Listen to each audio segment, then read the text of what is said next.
안녕하세요. 강의 튜브입니다. 어려운 의학적 용어를 쉽게 설명하는 강의 튜브입니다. 오늘은 헬리코박터균에 대해서 알아보도록 하겠습니다.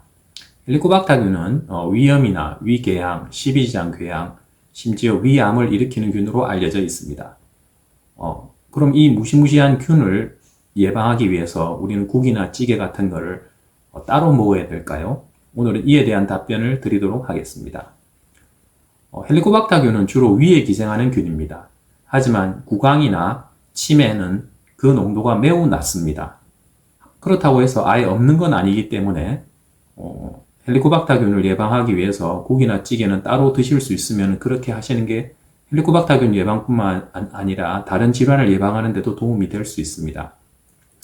하지만 헬리코박터균 때문에 위장질환이 모두 생기는 것은 아니고 또 우리나라 사람 성인의 거의 50%에서는 헬리코박터균에 감염되고 또 구강이나 침에서는 그 농도가 매우 낮기 때문에 굳이 헬리코박터균 감염을 예방하기 위해서 국이나 찌개를 따로 이래 드실 필요는 없을 것 같습니다.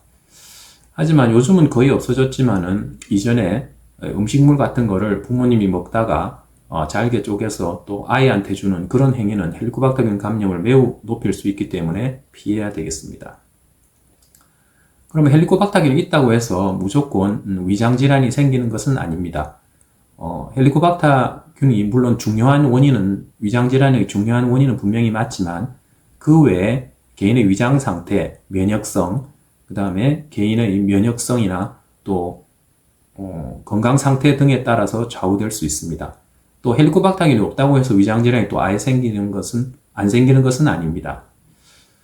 자, 그러면은 어떻게 해야 될까요? 헬리코박터균에 대해서 정리를 해보도록 하겠습니다. 헬리코박터균은 분명히 위장질환을 일으키는 중요한 원인입니다.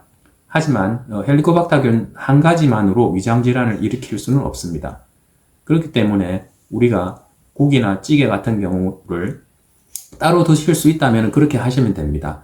하지만 어떤 상황에서 국이나 찌개를 따로 드실 수 없다면 굳이 헬리코박터균 감염을 걱정하면서 그렇게 음식을 드실 필요는 없다는 것입니다.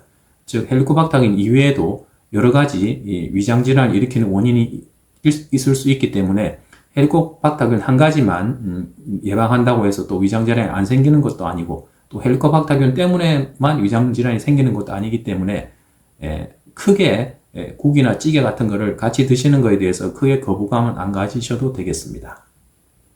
감사합니다. 지금까지 강의 튜브였습니다.